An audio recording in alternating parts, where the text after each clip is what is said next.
Going live? It says it's going live. Yeah, sure. Yay. Good to see everybody. How's everybody doing tonight? Good. Good. Glad to see you all this evening. And let me write the title of our message for tonight on the board, and then we'll get into the book of Esther. We're going to study Esther again tonight. What we've been doing. Tonight's message is called A Hearing, a Snake, and a Cry. Okay, how are we doing with the boards there? Oh no, who's that? Quick, somebody grab that thing. You got it, LP? You got the corny? All righty. Let's read a little bit at the end of chapter 2. Chapter 2, verse 21. Now, you sure you got it there, LP? Okay.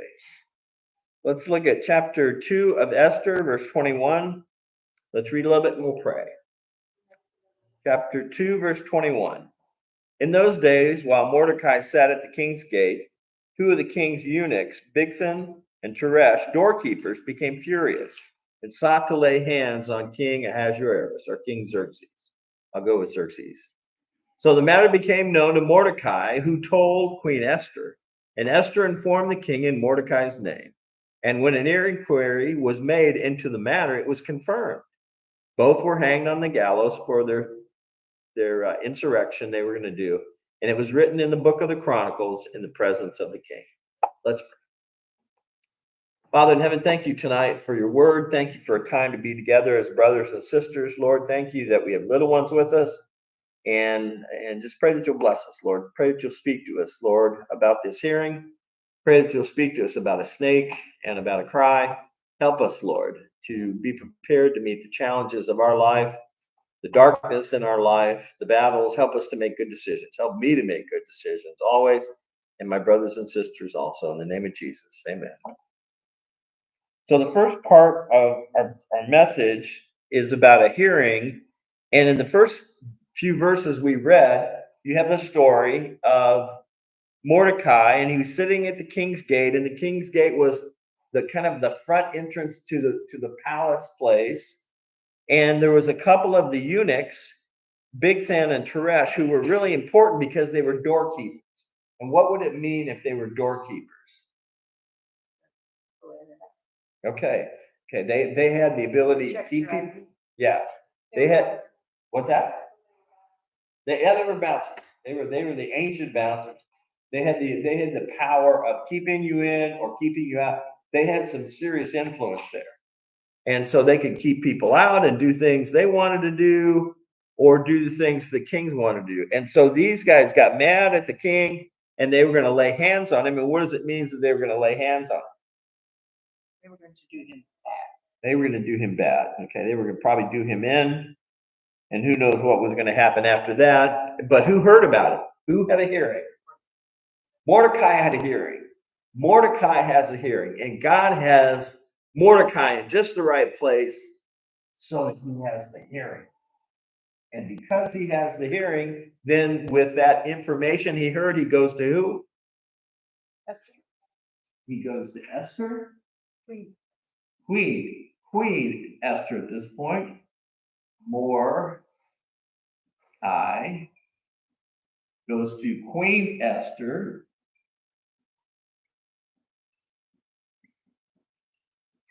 And what does Queen Esther do with the words, the information?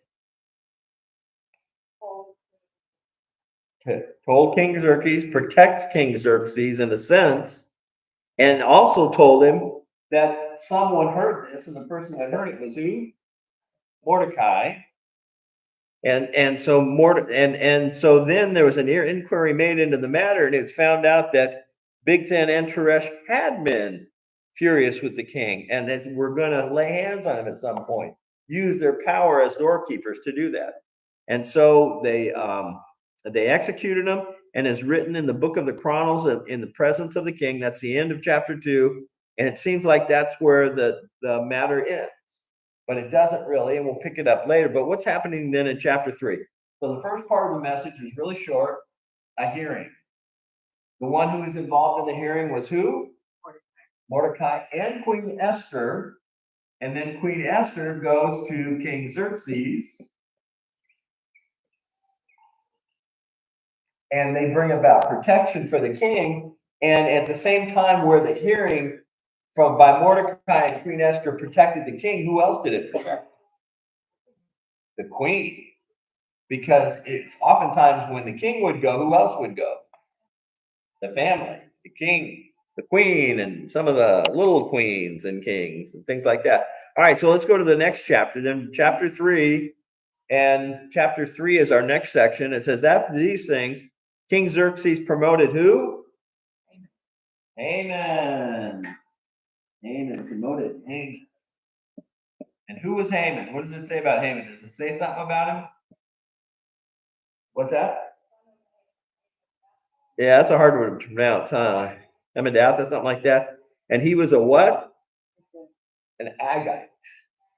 An Agite. What's an Agite? What's an Agite, Robin? Somebody likes that. What's an Agite? Agagite. Okay. We think there's two things that they're saying about it. One thing is they think there was a guy, well, we know there was a guy named King Agag, and he was a king of the Amalekites. And in chapter 15 of 1 Samuel, God had commanded Saul to take out King Agag and all of the Amalekite people and all of their flocks and herds and all of that stuff. And what did Saul do? He kept the best. He kept the best. He kept the king alive. And we have to wonder if Haman was a descendant of this king, whether or not there was some of the Amalekites who were able to escape because Saul and his people weren't focusing on what they were supposed to be doing. That there was situations where God called it. The terminology was this. It said God would say, utterly right, utterly destroy, and that meant everything. And so when Samuel came up that time, the king was there. They had all these flocks and herds and all that stuff. And there may have been some others that probably escaped, maybe through the use of the subterfuge for the flocks or herds. Or there's another suggestion that Haman was called an Agagite because his attitude towards Israel was like King Agag's. And the reason that God took out the Amalekites and utterly destroyed them, the Amalekites, something like that. Let's see, let's get that part out of there. The reason that God took them out was they were people who would have destroyed Israel. They were people who would have taken out all God's people. And if all God's people got taken out, then what would also happen to God's plan? What's that? It would have failed because there wouldn't have been the ones there to do what needed to be done. So anyways, that's who Haman is. And he's the son of Hamadatha or something like that. And he had advanced, and that's in verse number 1. He advanced, and his seat was above all the other princes that were with him. And all the king's servants who were at the king's gate bowed down and paid homage to Haman. Is that right? Okay. Everybody bowed down before Haman, because Haman was the guy. Haman had been raised above. One of the things I was reading said that Haman was the Grand Vizier. That's a terminology they would use in the East for the big prime minister, Vizier or something like that. Vizier, the Grand Vizier. That Haman was the Grand Vizier, and all the servants bowed down before Haman. When Haman came in and out, everybody bowed down before him, right? Mo. Oh, what was Mo doing? Well, let's read a little more. Someone read, starting at the end of verse number 2. But Mordecai. Mordecai would not bow or pay homage. And the king's servants who were within the king's gates said to Mordecai, "Why do you transgress the laws of the king's commandment?" Now it happened, when they spoke to him daily, and he would not listen to them, that they told it to Haman, to see whether Mordecai's word would stand. For Mordecai had told them that he was a Jew. Let's stop there just for a minute. So all of these people are bowing down before Haman because he's the top dog and he's the grand vizier or whatever he was. So they were bowing down, except Mordecai wasn't. And it would seem that the king had said, this is a good thing, we need to, or maybe Haman said, the king said that, who knows. And so you got Mordecai did not bow down. And the other servants talked to Mordecai. And what do they say to Mordecai? Why aren't you bowing? Why aren't you bowing? How come you're not doing what you're supposed to do? The grand vizier is coming by. Haman's the man. You need to bow down before him. You need to do those things. And it's kind of interesting, the phrase there. Thank you for reading, Denise. In verse 4, it says that then they decided, because Mordecai wouldn't bow down, they decided to talk to Haman about it to see whether Mordecai's words would stand.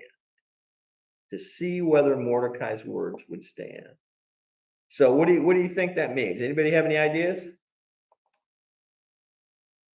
You could get away with not bowing down. Okay.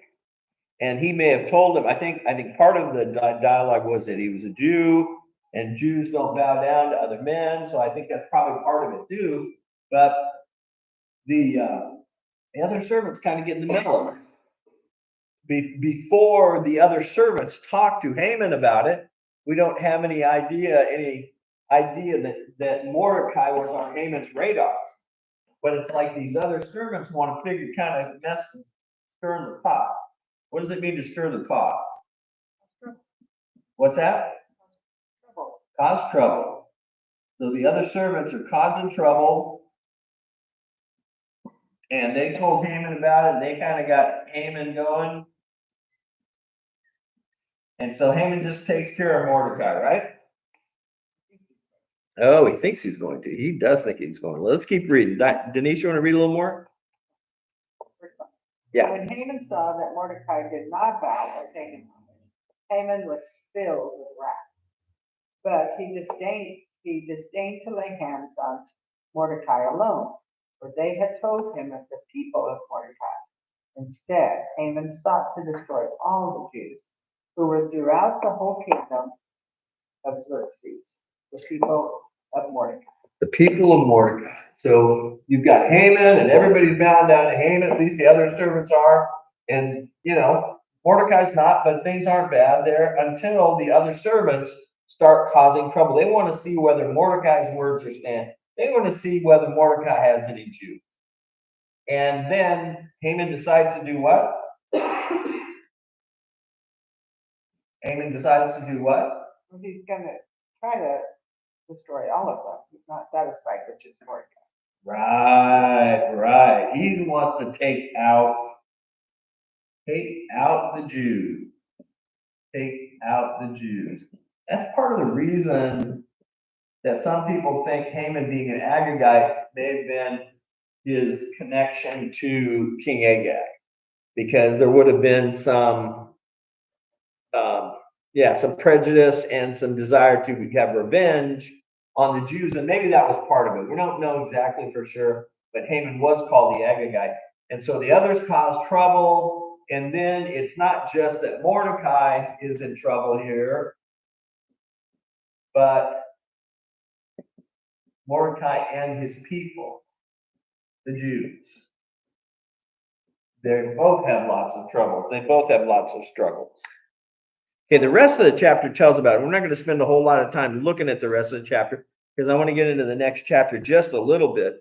But we can see the first part of our title tonight was a hearing. We'll get you in just a minute. And that was Mordecai hearing the news about Bigthan and Teresh and telling Esther, which saved Xerxes' life.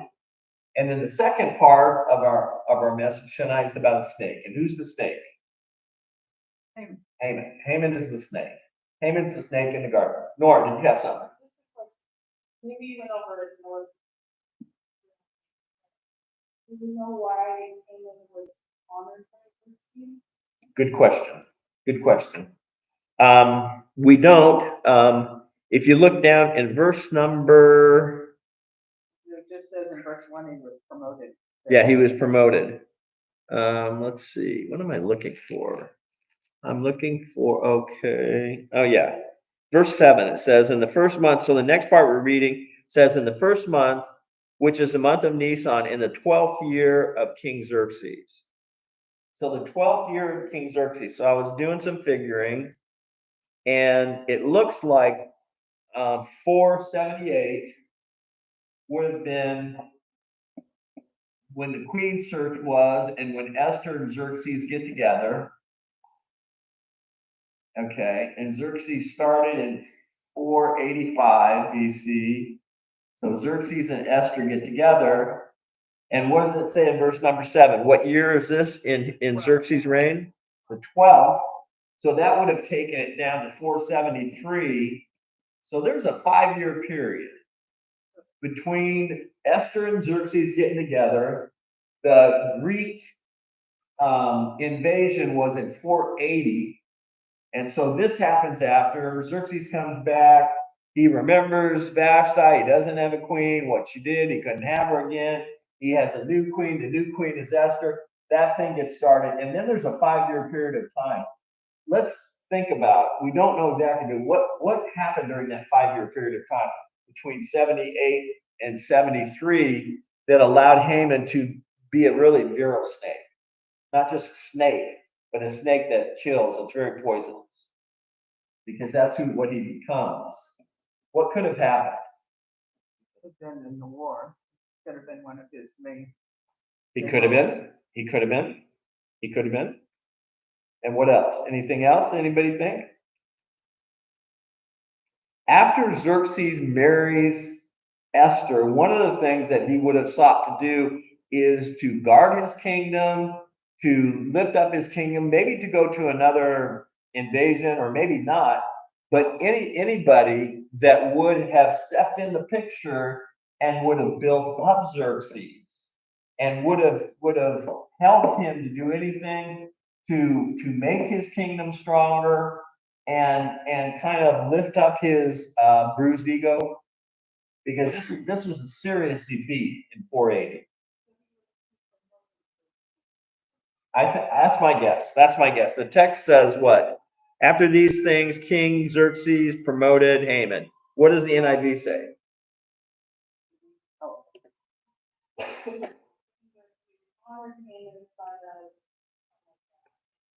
Okay, he honored him. What do you think, Robin? You got any thoughts on that? No, but it's tumultuous time whenever you've just been into a big war and lost to pieces. So Good. Looking for loyalists, he's looking for people that have administrative skills. He seems by his actions to be fairly a little bit narcissistic, because he wants everyone to treat him in a certain way. But he has success. So Tony said, when you asked the question before, yes, he is a descendant of someone who was supposed to have been killed, but the way it's recorded in various translations is his origin is also referred as Macedonians, as his ancestor was in Israel. But the Macedonian south of the Caucasus Mountains was the other one. And then there's a group today that associates with that same group that are Sunni Muslim. And I want to call them the Sicarians. Okay. And they have, and just by doctrine and teachings, it's still an open antagonism. So how he succeeded was he was with a group that was well organized, well known, that they were still part of the Babylonian Empire, but they have a history of war. They have a history of soldiering, probably promoted because of their success. Good. All good. And it would have been somebody that built Xerxes up, that kind of helped him to move through the wounds of this really significant loss here. This was very significant, 480 there. They invaded Greece, they had some victories there, then they lost, and then they lost. their ships were blown out, and then he went back to Turkey because he was afraid the bridges at the Hellespont in that little place was now the Straits of, what is it? The Straits of Gallipoli, yeah, the Straits of Gallipoli, that those bridges would be gone and that he would be marooned in Greece without his resources. So he goes back to Turkey, leaves one general with an army. That army gets defeated, so he goes back. So this is somebody who's a good politician, I would say. Making him the highest ranking official in the government. Good, okay. So we use the term, I've read the terminology Grand Vizier, I'd never heard that before, but I read it since last week or so. And so you've got these things. So Haman is really buttering up Xerxes, he's helping Xerxes to feel good about himself. He's the mighty king again, he's the mighty king that he was before. He's got Esther in his life, and Esther it would seem, is continuing to win his favor, continuing to be the queen that he needs, but not just the queen that he needs, but the queen that God chose to do God's work in this situation. So what do you think? That makes sense? I think that though that's not in the text, I think that that's probably what happened when you look at the things that were going on around it. Okay, and so then in verse number 7, in the 12th year, probably about 473 BC, Haman gets together and they cast a lot or a pur, and that's why in many Jewish celebrations of the Feast of Esther is called the Feast of what? Purim. Good. Feast of Purim. Write that down. It's a good word. And so then he goes on with his plans. He sets up some pretty elaborate plans to exterminate the Jews. I mean, he gets started before he even has the okay from the king. They pick a date, and that date was on the to determine the month and the day. It was in the 12th month. It would end up being the 13th day in the 12th month. Then in verses 8 through verse 10, he goes to the king and says, hey, there's these people, and they're scattered all over, and they're different people. They don't keep your laws. And therefore, it says at the end of verse 8, it says, therefore, it is not fitting for the king to let them remain. What do you got on the NIV there, Nora? On the end of verse 8. And he said to King Xerxes, there is a certain people dispersed and scattered among the peoples in all the provinces of your kingdom, whose customs are different from those of all other people, and who do not obey the king's laws. It is not in the king's best interest to tolerate them. Oh, good. Don't you like that? It's not in the king's best interest to have these people around. They don't obey the king's law. There's some good people around. We need to take these people out. These Jews, they need to get taken out. And so Haman has Xerxes' ear. And that's part of the reason that he got to be the Grand Vizier or the top prime minister or whatever, the highest prince, whatever it was, the crown prince or whatever it was. And so he gives him his signet ring, which is signet ring. He would have had the power of the king. That's verses 10. And in verse number 11, it says, the money and the people are given to you to do with them as seems good to you. And it says, let's see. How much money was involved in this that Haman was going to bring into the king?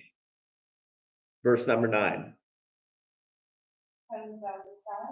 10,000 talents of silver. I tried to look up how much that was, and it basically said that it was so much money that you couldn't really count it. 10,000 talents.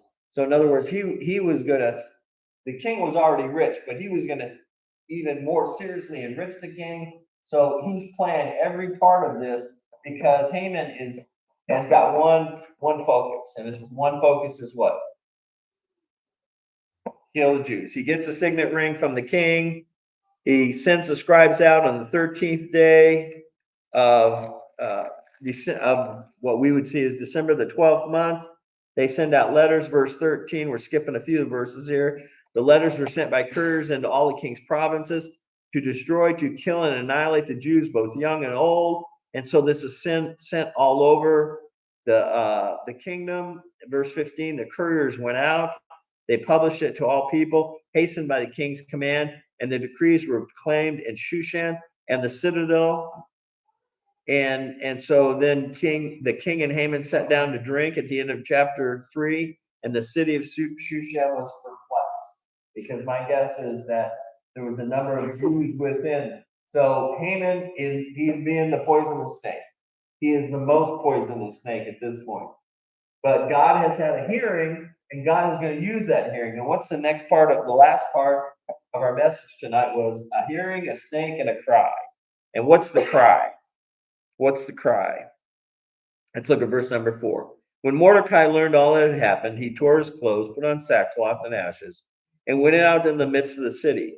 He cried out with a loud and bitter cry. He went as far as the front of the king's gate, for no one might enter the king's gate clothed in sackcloth. And in every province where the king's command and decree arrived, there was great mourning among the Jews with fasting and weeping and wailing, and many lay in sackcloth and ashes. And so here's the cry. So Mordecai is kind of an unknown still at this point, though he is related to Esther, and I think the king understands there's some special connection between Mordecai and Esther, but doesn't know everything that's involved in it. But Mordecai is going to do what? Is he going to let the snake triumph? Not without, What's that? not without asking God's help. Okay, not without asking God's help. One of the things that we had looked at in the we looked at the Psalms. One of the titles we had for the Psalms was that the Psalms were the heart cries of the man of God. And I think this situation here is the heart cry of the man of God. And then Mordecai is the man of God in this situation. And Esther is the woman of God in this situation. And they're both equally important. I don't think there's a greater importance to either one. In fact, Esther is probably a little bit more important in this particular setting because she has a connection to Xerxes that Mordecai doesn't. But Mordecai has a connection to the people and a connection to God. And so Mordecai learned all this. He tears his clothes, his sackcloth and ashes. He goes out in the midst of the city, a loud cry. Who hears about Mordecai walking around in sackcloth and ashes and just crying out and hurting big time? Who hears about it? Esther does. And Esther does what? She sends to find out what's going on. Right. Verse number 4. Esther's maidens, eunuchs came and told her the queen was deeply distressed. She sent garments to Mordecai, take away his sackcloth and ashes. And what did Mordecai say? You can't have my sackcloth and ashes. This is the appropriate wear for what's happening in the world right now. And then Esther calls Hathach, one of the king's eunuchs, whom she had been appointed. That's verse number 5. And she gave him a command concerning Mordecai to learn what it was and why it was. And so Hathach went to Mordecai, verse number 6, in the city square in front of the king's gate. Mordecai told him all that had happened to him and the sum of money that Haman had promised to pay into the king's treasury to destroy the Jews. Gave him a copy of the written decree for their destruction, which was given at Shushan, that he might show it to Esther.